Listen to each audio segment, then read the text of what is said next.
wa kullu ainin zaniyah, maka dia pezina kata Nabi. Dan setiap mata yang melihatnya juga mata pezina. Hadis riwayat Abu Dawud dan ini dihasankan oleh Syekh Albani. Wanita yang keluar minyak wanginya tercium oleh laki-laki, maka kata Nabi dia pezina, maksudnya dia dosanya besar seperti pezina. Maka wanita ketika dia diam saja itu fitnah tadi ya, apalagi dia melakukan hal-hal tambahan yang menambah dia menjadi godaan, seperti pakai minyak wangi, seperti berpose ketika difoto, ya seperti dia berbicara dengan nada yang imut, yang lucu, yang renyah gitu ya. Tambah besar lagi godaannya, maka tambah besar lagi dosanya. Ya kadang-kadang Pak, kita naik motor gitu ya, kemudian disalip sama mbak-mbak, pakai minyak wangi. Mbak-mbaknya sudah setengah kilo di depan, minyak wanginya masih kecil Pak. Wah, sekali. Ya ini bahaya sekali, ya, luar biasa. Bukan berarti muslimah tidak boleh pakai minyak wangi ya. Kata Nabi SAW, tibur rajuli, minyak wanginya laki-laki, ma dhahara rihuhu wa khafa launuhu. Minyak wangi laki-laki itu yang baunya tajam, tapi warnanya samar. Itu minyak wangi laki-laki. Maka laki-laki itu kalau pakai minyak wangi yang banyak Pak, baunya tajam gitu ya, baunya itu semerbak. Wa tibun nisa, dan minyak wanginya wanita adalah ma dhahara launuhu wa khafa rihuhu, yang warnanya pekat, warnanya jelas, tapi baunya tidak jelas, wanginya tidak terlalu tercium, sekedar untuk menghilangkan, menyamarkan bau badan itu saja. Kalau sampai semerbak tercium oleh laki-laki maka nggak boleh.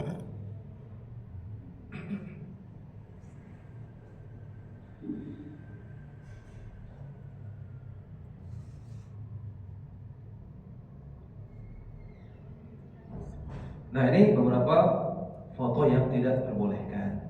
Ya sekali lagi kita review kembali tadi. Yang pertama, secara umum foto wanita yang diupload ke internet yang dapat dilihat oleh laki-laki yang bukan mahram maka nggak boleh. Yang kedua, foto wanita bercadar yang bisa dilihat oleh laki-laki yang bukan mahram. Yang ketiga, foto wanita bersama suaminya yang bisa dilihat oleh laki-laki yang bukan mahram. Yang keempat, foto wanita untuk jualan produk. Yang kelima, foto wanita yang membuka aurat. Yang keenam, foto wanita yang berpose genit, ya, berpose kemayu yang menambah godaan bagi laki-laki.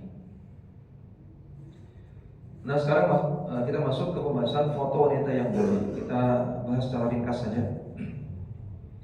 Foto wanita yang boleh, pertama, foto wanita yang hanya dilihat oleh suaminya saja. Nah, kalau ini jelas boleh ya. Jadi kalau akhwat foto selfie cekrek, sampai sini nggak masalah, ya. Setelah itu dia kirim ke suaminya lewat WhatsApp, Mas, ini fotoku Mas, cantik nggak? Nah, maka ini nggak masalah. Ini nggak masalah sama sekali. Karena antara suami dan istri tidak ada batasan sama sekali, nggak ada batasan. Maka, dan juga seharusnya seorang wanita salehah itu berusaha tampil paling cantik untuk suaminya. Ketika Nabi SAW menjelaskan tentang ciri wanita salehah dalam hadis riwayat Ibnu Majah, kata Nabi, "Idza nadhara ilaiha sarrathu."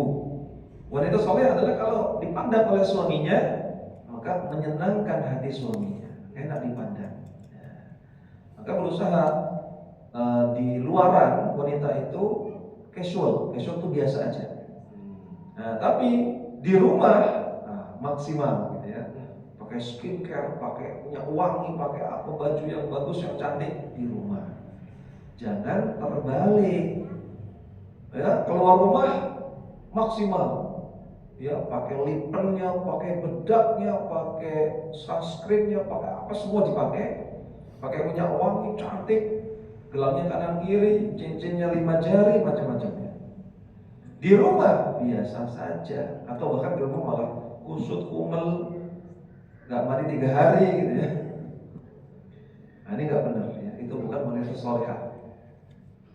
Nah, jadi foto wanita yang dilihat oleh suaminya saja nggak masalah. Kemudian yang kedua, foto wanita yang hanya dilihat oleh mahramnya. Mahram itu orang-orang yang diharapkan untuk dinikahi.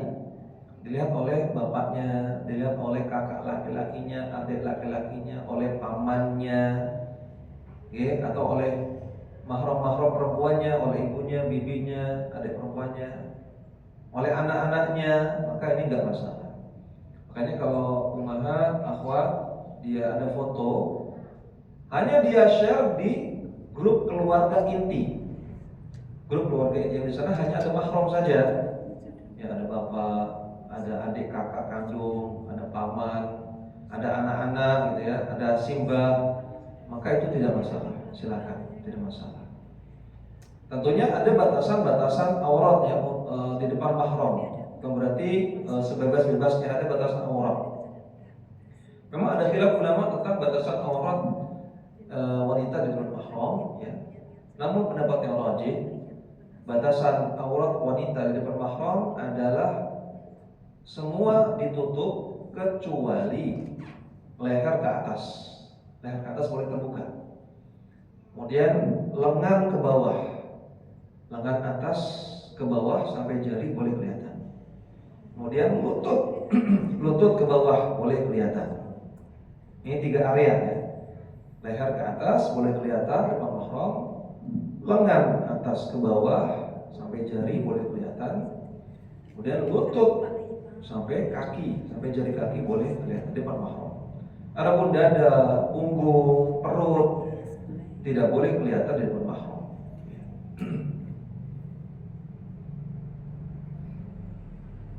Mohon maaf ya, termasuk paha.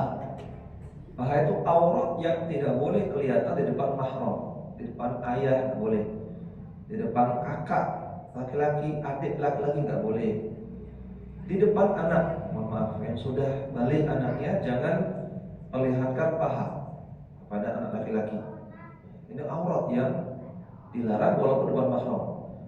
Boleh dibuka kepada anak yang masih kecil belum balik atau kepada suami. Kalau suami tidak ada batasan. Kemudian yang ketiga, foto yang boleh adalah foto yang hanya dilihat oleh sesama wanita saja. Ini jelas ya. Tentunya juga sesama wanita ada batasan aurat, tidak sebebas-bebasnya. Batasan aurat wanita di depan sesama wanita bagaimana? Maka jawabannya sama seperti batasan aurat di depan mahram, sama tadi ya. Leher ke atas boleh kelihatan, lengan ke bawah boleh kelihatan, lutut ke bawah boleh kelihatan. Adapun mohon maaf, dada, punggung, perut, paha itu juga tidak boleh diperlihatkan di depan wanita yang lain. Nah, jadi kalau ada foto diupload ke internet, ya, baik pakai jilbab atau tidak pakai jilbab, tapi bisa dipastikan yang melihat hanya wanita, bisa dipastikan yang melihat hanya wanita, maka silakan. Ya.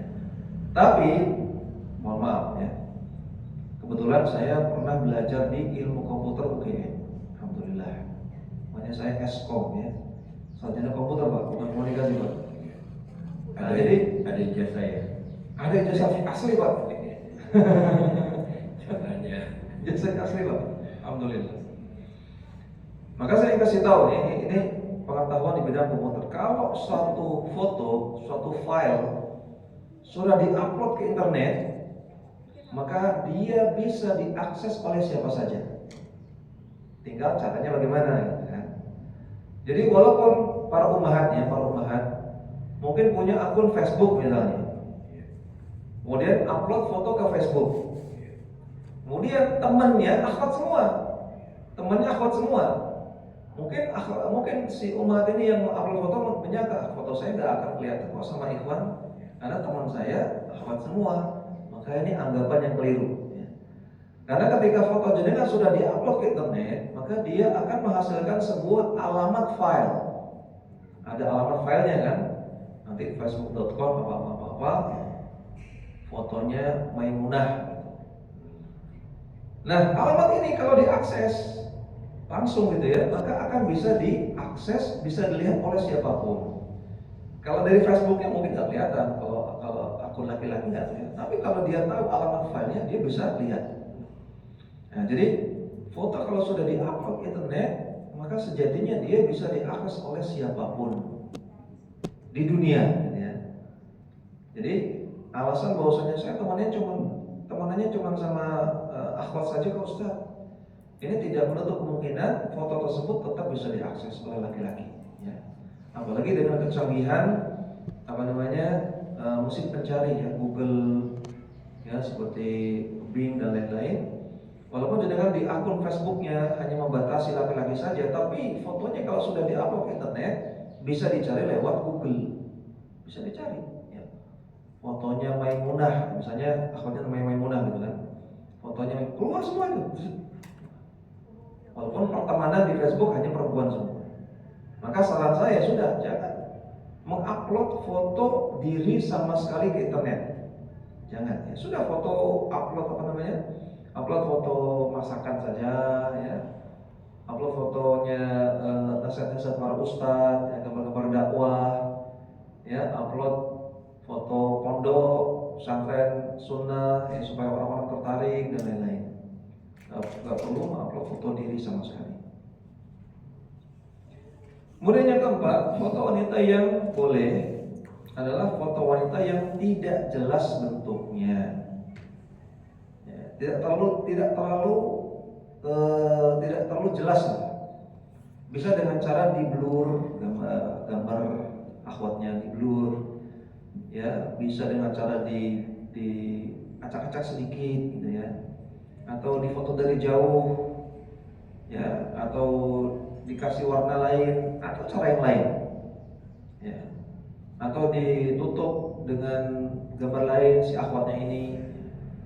Nah ini bisa kita praktekkan kalau memang kita perlu mengupload beberapa foto yang di sana mau nggak mau harus ada gambar akhwatnya. Ya, misalnya foto kegiatan gitu ya, foto kegiatan market day di sekolah, dokumentasi sekolah kami mengadakan market day. Ya, ini dokumentasinya. Mau nggak mau di sana ada foto umahat lagi belanja. Nah maka kita buramkan, kita tutup dengan gambar bunga gitu ya, supaya foto umahatnya, foto akhwatnya nggak kelihatan, tidak menjadi godaan, tidak menjadi fitnah. Atau di fotonya dari jauh supaya kecil nggak kelihatan dia. Ini umahatnya siapa, ini ibunya siapa nggak tahu gitu. Karena tadi al-hukmu yaduru ma'illatihi wujudan aw 'adaman. Hukum itu tergantung ilahnya. Ketika foto ini bisa menggoda, bisa menimbulkan godaan kepada laki-laki, maka hukumnya nggak boleh. Tapi ketika fotonya nggak jelas atau kecil, nggak terlalu kelihatan, maka unsur potensi godaan tersebut semakin kecil atau bahkan tidak ada, sehingga boleh. Kemudian yang kelima, foto yang boleh adalah foto yang berupa gambar siluet. Gambar siluet itu gambar yang hanya garis luarnya saja, yang lainnya hitam atau polos warnanya. Jadi hanya lingkar luarnya saja, itu gambar siluet. Ya, jadi kalau ada gambar akhwat atau gambar ummahat, hanya siluetnya saja nggak masalah insyaallah. Karena potensi untuk menimbulkan fitnahnya, menimbulkan godaannya kecil sekali, atau bahkan tidak ada. Karena ini nggak jelas nih gambar siapa, gambarnya Maimunah kah, gambarnya Markonah kah, gambarnya Bu Painem kah, nggak tahu. Ya, karena cuma lingkar luarnya saja, warnanya hitam. Ini sebagaimana difatwakan oleh Syekh Muhammad bin Shalih Al-Utsaimin rahimahullah taala. Adapun gambar foto yang cuma ditutup wajahnya saja gitu ya, tapi tangannya masih kelihatan, apalagi dia berpose sebagai ragawati atau jarinya dua seperti itu, dia juga masih besar fitnahnya. Walaupun wajahnya ditutup, diburamkan, tapi dia masih kelihatan posenya, ini masih masih besar fitnahnya. Kalau siluet nggak seperti itu. Siluet itu hitam semua, hanya kelihatan lingkar luarnya saja. Itu yang dibolehkan. Kemudian yang terakhir, foto wanita yang boleh adalah foto wanita yang diupload karena darurat. Karena darurat seperti misalnya untuk daftar paspor, ya. Karena daftar paspor kan sekarang online ya, harus upload foto. Maka mungkin nanti bisa dilihat oleh petugas imigrasi atau mungkin bisa dilihat oleh umum mungkin ya. Atau foto untuk KTP juga masuk darurat. Ya. Intinya darurat atau untuk ijazah mungkin. Nah, apa kaidah darurat? Darurat itu bedakan darurat dengan hajat. Darurat itu adalah kebutuhan kita yang kalau tidak dipenuhi maka akan terjadi mudarrah, terjadi bahaya. Maka itu namanya darurat, baik membahayakan nyawa kita, membahayakan kehormatan kita, membahayakan harta kita, membahayakan keturunan atau membahayakan agama. Itu namanya darurat ya. Kalau foto untuk akun Facebook, untuk profile picture itu nggak darurat. Ya. Ustaz, saya kan di akun Facebook saya ada foto saya, Ustaz. Oh iya Bu, kenapa upload foto di akun Facebook? Soalnya darurat, Ustaz.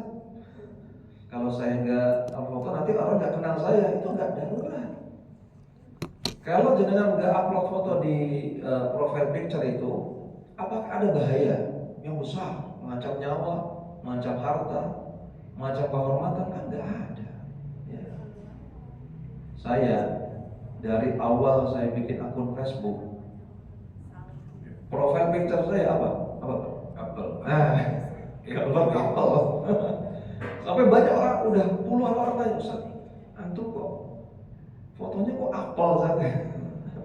Kenapa Ustaz? Banyak orang nanya. Itu hijau terus merah-merah, nggak merah-merah, warna matang ya. Dan nggak ada bahaya sama sekali, alhamdulillah. Artinya biasa aja itu, biasa aja. Jadi akun media sosial kita, kalau kita nggak kasih foto diri kita, nggak ada bahaya, nggak ada bahaya sama sekali. Nah, jadi itu bukan darurat, itu bukan darurat sama sekali. Sedangkan foto jalan-jalan di Parangtritis, jalan-jalan di misalnya Kaliurang, yang jalan-jalan di Singapura, sedangkan upload ke Facebook, kenapa diupload Bu? Darurat Ustaz. Apanya darurat? Memang kalau nggak diupload kenapa? Apa bahayanya? Nah, jadi darurat itu kalau tidak dilakukan ada bahaya. Beda dengan hajat. Hajat adalah kebutuhan kita, ya kalau tidak kita lakukan, tidak kita penuhi, akan ada masyaqqah, ada kesulitan. Nggak sampai bahaya, tapi agak sulit dikit, itu namanya hajat. Dan ada satu lagi namanya tahsiniyat. Tahsiniyat itu kebutuhan kita yang kalau kita tidak penuhi, maka tidak ada bahaya, tidak ada masyaqqah, tidak ada kesulitan. Cuman kalau dipenuhi ya bagus, lebih sempurna. Nah, maka yang dibolehkan itu kalau darurat. Dan para ulama mengatakan ad-daruratu tubihul mahdhurat. Kondisi darurat membolehkan yang tidak diperbolehkan. Kenapa ulama dalam Lajnah Ad-Daimah lil Buhuth wal Ifta? Lihat ya. Lajnah Ad-Daimah itu mengharamkan memotret, mengharamkan menjepret foto. Apalagi pasang foto lebih nggak boleh lagi. Tapi kata beliau, para ulama dalam Lajnah Ad-Daimah, idza turra ilaihi al-insan liwad'i surati fi hafidhati nufusin aw jawazi safarin aw istimarati ikhtibarin.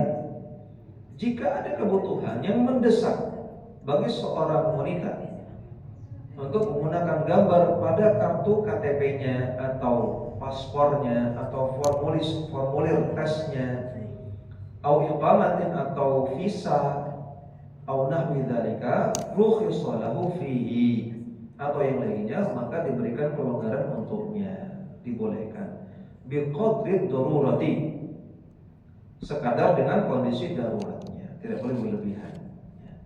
Jadi kalau darurat maka digunakannya foto-foto wanita itu itu dibolehkan. Ya, ini beberapa penggunaan foto yang dibolehkan, kita review kembali.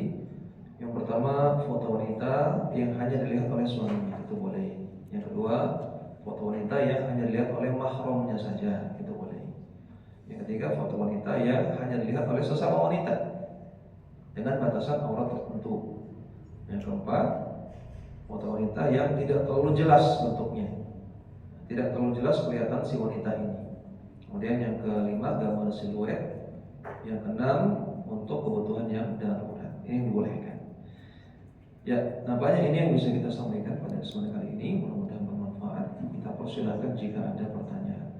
Baik, jazakallahu khair. Terima kasih banyak Ustaz atas nasihat-nasihat yang telah diberikan. Sudah banyak pertanyaan yang masuk, tapi waktu kita memang